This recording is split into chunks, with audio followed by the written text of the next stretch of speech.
we are going to start doing full on rectification. So the whole point of this is that we want to go from AC to DC, and the stupid example of this is you've got this, okay, which is your wall outlet, and then over here you have your smartphone, and you want to plug one into the other. And so what you do is you strip away a USB cable that plugs into there, or a lightning wire for your iPhone, and you strip it away and you cut off the two wires that are in there, the black one and the red one, and you go and you put it here, you put here, and boy, that's a fast charge. If you've done that, baby, that is a fast charge. It's so fast that it's so fast that, in fact, that red marker doesn't work. That the here, we'll try this one. It bursts into fire like a Samsung Galaxy S8 or whichever one burst into flames. I think it's an S9. And so we don't do that. And the reason is because the wall voltage coming out, let's look at the wall voltage coming out of our wall. And if you're in North America, typically it's sitting here. It's an AC waveform between the two of them. There's a neutral and a hot. And this is sitting here up here at 170 volts about. And there's a question, why would it be 170 volts? I thought it was 120. Well, that's the peak. The RMS, and let's just do RMS on this, it's root 2 over 2. The RMS is 120 volts. And so 170 is 170 times square root of 2 over 2. And this is close, not exactly. 120.2. I was so darn close. And so I feel good about that. So 170 volts is what comes out of your wall socket. That's the peak. And that's enough that you can hurt yourself. Your car has a battery, okay? If you look closely at this, it looks like a squished up frog. There's a reason for that. Anyway, so the battery comes out of your car, and that's typically between 12 and 14 volts. If it's being charged, it's 14 volts. If not, it's 12 volts or less. And so that's DC, and so that's in a relative scale to this, it's down here. Okay? And then depending on what protocol, I'm just going to go with 5 volts because it's been around so long. A lot of the newer chargers right now, the USB-C or whatever, FireWire, lightning wire, what they do is they use something closer to 12 volts, so it'll charge faster. Allows you to push more current through. It allows you to push more voltage, not necessarily more current through the same wires. But they're down here at half of the 12 volts, less than half of the 12 volts. And our goal here, though, is I want to be able to charge my phone or anything else. Your computer's also DC. Pretty much, there's only a few things that actually run on AC in your house, and like motors do. A lot of the motors do. The heating elements do, and light bulbs not so much anymore. It used to be that they didn't care, but the LEDs, they do a conversion as well. The LED bulbs, and so we have to worry about this. Now, AC is super useful. I don't think it's going away in the homes anytime soon. And if you do the calculations on current and gauge wire for lower voltage stuff, as it turns out, the gauge of wire needs to go up if we need to go like DC 12 volts throughout our house. So I think 120 volts AC throughout our house is going there. If you're in Europe, it's 220 volts. Not exactly sure why the discrepancy. It's also 50 hertz versus 60 hertz in the United States. But ultimately, we want to make that conversion. The first conversion is easy. I think I want to get this down to about 20 volts peak. And how do we do that? Well, that's easy. Okay, so we do it through a transformer, okay? And that gets us, and I don't know if the 170 to 20, it sounds like it's a 13 to 1 or so, 13 to 1 so ratio, is that right? 13 to 10, we can crush that out on the MATLAB really quickly. Is 170 divided by 20. 8.5. I wasn't even in the right ballpark. 8.5 to 1. Here, 8.5 to 1. Okay, so we have about 8.5 1. That gets us down to a 20 volt peak that we want to be there, and we still want to get it down to charging our iPhone. And maybe we do want to go up to a 13 to 1. I forget what the one that we do in lab is. We might have to measure that, but we're going to do first a lab where we simulate it. So I think all those numbers are available for us when we get to the lab. Now, the 20 volts that comes in. Next thing that we want to do is we want to get this all on one side of 0. Okay, and we know how to do that. We're either going to use a bridge or a full wave rectifier, and we're going to end up with a waveform that looks like this.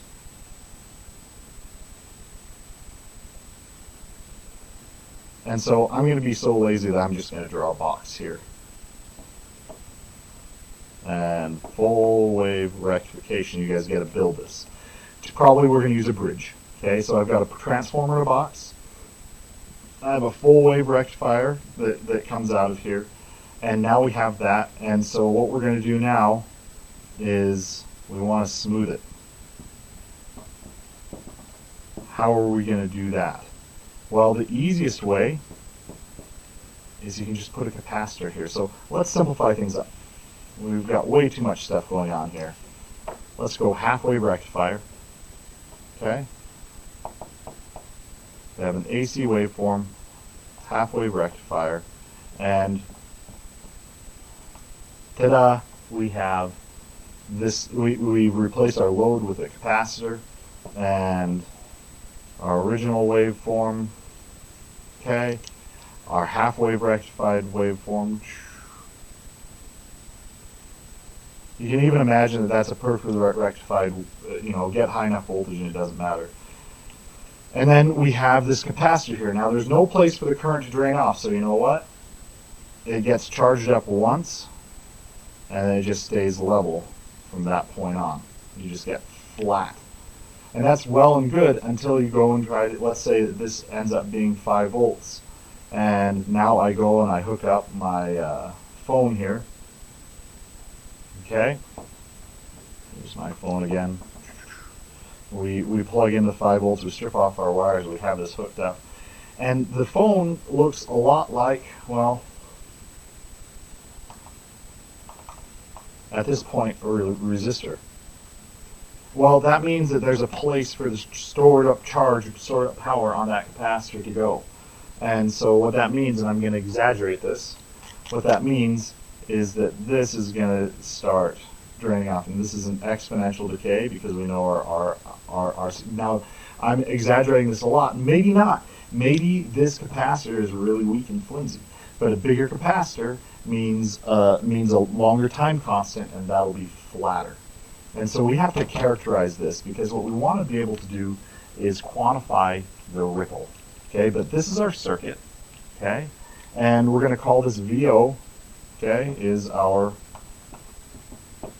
okay, so we have some kind of voltage output. This is a capital O, by the way, so it's the combined everything. And let's start defining a few things. I'm going to draw this just a little bit bigger, only the positive,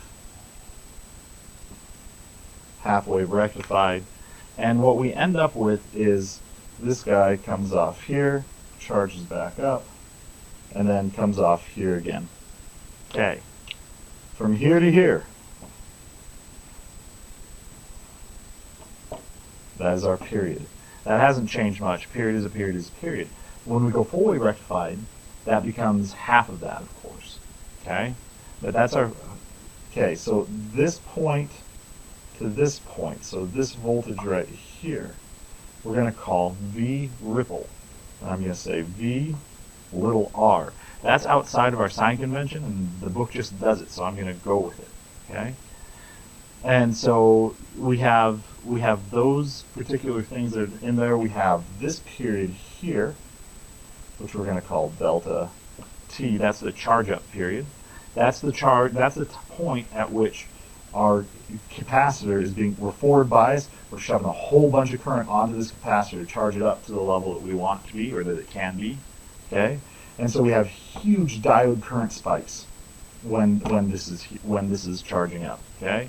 Our current through our load is just this waveform divided by the resistance, okay? And let's see if there's anything else that we care about for this. Not too much. V0 is an AC waveform, so it has this ripple, and so we're care about calculating the ripple voltage because we're going to get a ripple. It's going to have a harmonics from 60 hertz on up. You can see that it's a Fourier series type signal, and so there will be harmonics associated with it. And for a half wave, we're doing this for a half wave. The calculations will be different for a full wave, but for a half wave rectifier, V sub little r is equal to V peak. What was V peak? It was the very top of that curve that we had there. V peak over frequency, that's in hertz, not radians, times the capacitance, times the resistance. And so this gets challenging because our resistance can change. Depending on, if you're charging up at, depending on what your battery is, in our particular example. But let's just say that it's static constant. For simplification, we can do this. The current going to our device, or our resistor, in this particular case, is really simple. Vp over R. This is our average. So just think of this as our average. This is going to be the average load is going to be V peak over R. This is what we expect to be there. Let's see if there's some other things that we care about. This is an important one. The diode average current, okay? And I'm just going to say go with these as the book states, then we can go through more lecture if you want to. But there's a lot of calculation for the half wave. It goes pi root of 2 Vp over Vr. That's the peak voltage divided by the ripple voltage. We can calculate the ripple voltage here, okay? So this is our IL, so we can get the average current through our diode.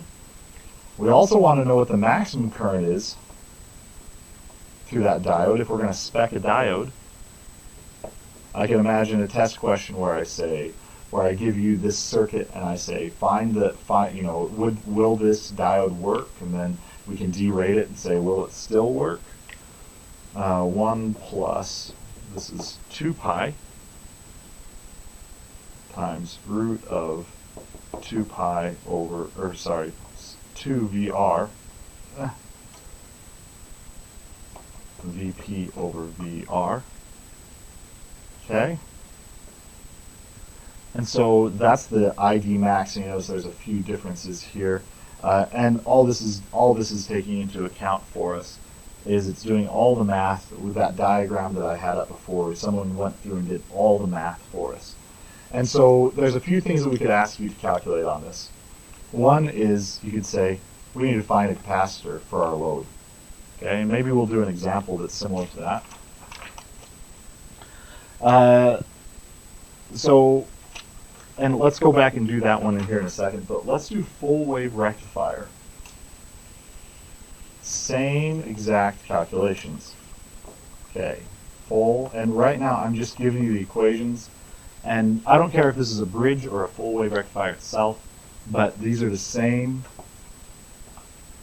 VR, the ripple current, the ripple voltage, is equal to V peak divided by, and there's just a 2 in here, 2 F C R. And the reason why there's a 2 here is because it's happening twice as often, and so it's actually going to be half the ripple. And when they did this, when they went through and they looked at, so they have these guys here. They just straight line approximated when they did these calculations, but otherwise it'd be exponentials in here, and we'd have all sorts of other stuff in this. But the entire system here is based on straight line approximation. So that's one. The other one the other calculation that we want to worry about here is, of course, we could say the I load average is going to be the same, but we have the average current through, I'm going to do average current through the diode, okay? We care about that. There's a spec in the spec sheet for that. Is going to be our I load. Once again, the I load didn't change. I load is going to be the same. This is the average current through our load.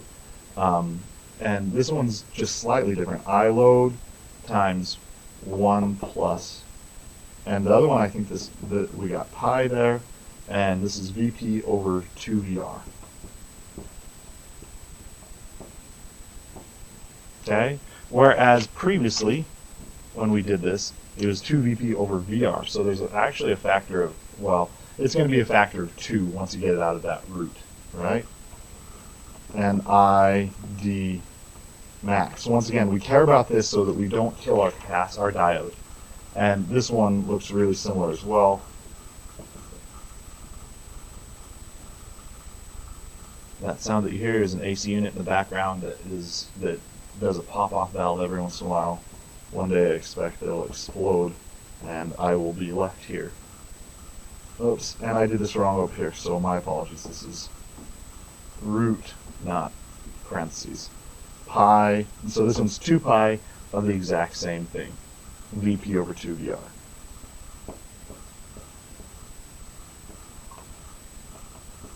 Okay, so those are our two equations that we have for those particular, for the full wave and the half-wave rectified signal. And so let's just do a quick example of this. And the question that we have, we want to find, this is considered a peak rectifier, 60 hertz sinusoid, so that's easy. F is equal to 60 hertz. It's a peak rectifier. Let me see, Vp is equal to 100 volts. Should do units. Let the load resistance R be 10 kiloohms. Not a very big resistor. Is equal to 10 kiloohms. What else do we have on this? We want to find a capacitance, so that's what we want to find for a peak ripple to be 2 volts. Okay? All right. We are almost to the point where we can charge our phone. Now, your phone is not 10 kiloohms at the most. They can draw lots and lots of current. Probably not an amp, but maybe 100 milliamps they can draw pretty easily. So, and the question is, they say a peak rectifier. I'm not sure. I think they're talking about a half wave at this point in time. So let's look at half wave. And so we're just going to look at the original equation, which was our ripple voltage is equal to V peak over, in this case, FCR. They gave us stinking everything. This is really easy. And all we're going to do is solve for C. C is equal to Vp over Vr times F times R. And you put all of these in there together and you get 83.3 microfarads. We can rip that out in MATLAB if you'd like, but I think that you can see we can just plug in. They gave us everything that we absolutely know. Those all just go straight in there. Let's see if there's anything else in there. Yeah, let's figure out the IDAV. Okay? And this is going to equal that entire equation, so we got to figure out IL. In this particular case, IL was equal to Vp over R.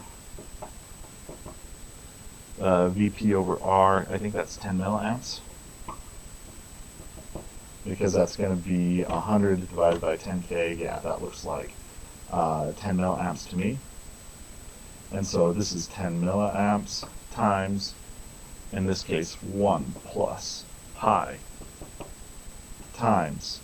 In this particular case, we get 2 times 100 over 2. So 2 times 100 over 2. That 100 is the 100 volts. This is the ripple voltage. And that's all in a square root. And this one equals 324 milliamps. So that's quite, I mean, if you think about that, that's a lot of currents. Considering this is average 10 milliamps, This is a lot of current. You're going to have to size a pretty good diode. And this is only for a 10 kilo ohm load, so think about that. I max is even more dramatic. Okay? ID max. And it's the exact same calculation, but right here we're going to put in a 2. Okay? And so if this portion is much, much bigger than 1, it's just pretty much doubling. And the numbers are already done, and this turns out to be 638 milliamps. And so you can see that there's a lot of peak current, nearly an amp, so 2/3 of an amp, that cruises through that diode just for a 10 kilo ohm. Now, the other thing to realize is that we're also running at 100 volts, so that's an order of magnitude away from what we've normally designed something like this for. We have a lot of ripple too. I guess that's only 2% on this one, but you can get up into the millifarads really easily if you want to design a circuit. So that's our ripple. That's our calculation for ripple for all of our diodes. We can do some other examples if you'd like to, if you request that. But and you can do the exact same calculation. So your challenge is to do this now for a full wave rectifier circuit rather than a half wave. Go see if you can figure out what it's going to be. Judging from the equations, it's just a factor of 2 off for all this. So I'll bet you it's going to be half of this current and half of this current by the time you get done. And it should be pretty close to that.